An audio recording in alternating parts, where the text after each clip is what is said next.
আসসালামু আলাইকুম রহমতুল্লাহি ওয়া বারাকাতুহু। শুভ সকাল। আমার এখানে বর্তমানে 10টা 10:30 বাজতেছে, সেই জন্য শুভ সকাল। আমি দেশের একজন নাগরিক হিসাবে আপনাদের কাছে বিনীত আহ্বান জানাচ্ছি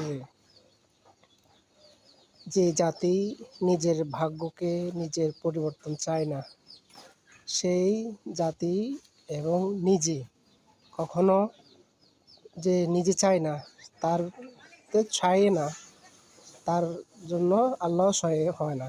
তো এটাই বলার উদ্দেশ্য হলো যে আমরা যদি আমাদের দেশটাকে ভালোবাসি থাকি, তাহলে অবশ্যই আমরা জামাত ইসলামের পক্ষে হয়ে ভোট দিব। টাকা না খেয়ে পরিশ্রম করে দেব ভোট, এবং কি ভোটের ফলাফল নিয়ে বাসায় আসব। এটা আমরা সবাই ঐক্যবদ্ধ হয়ে ভোটের কেন্দ্রে যাব ইনশাল্লাহ। আর সুতরাং একটি কথা হলো যে এই যে আমাদের দেশে অনেক সাধারণ মানুষ আছে, বিভ্রান্তের মধ্যে আছে। তারা একটা কার্ডের দিকে ঝুঁকে যাচ্ছে, মানে নগদে টাকা দিবে প্রতি মাসে মাসে, অনেকগুলা ক্যাম্পেইন করতেছে এভাবে, ঠিক আছে?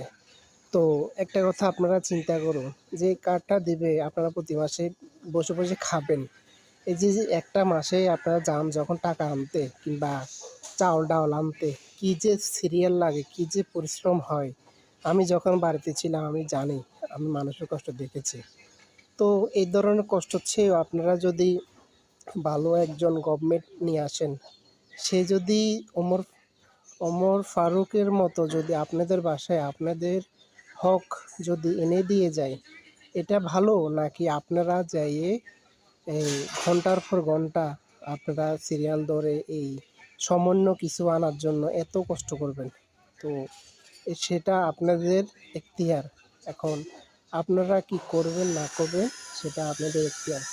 তবে আমার মতে কোনো সভ্য জাতি হিসাবে আমাদের তো অনেক বদনাম, তারপরও একটু বিবেক খাটালে হবে যে অন্যান্য দলের চেয়েও যোগ্যতার মধ্যে কারা প্রথম এগিয়ে আছে সেটা আপনারা নিশ্চয়ই জানেন।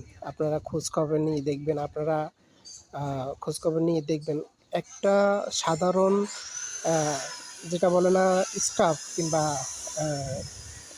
তার জামাত ইসলামের যে সাধারণ একজন কর্মীর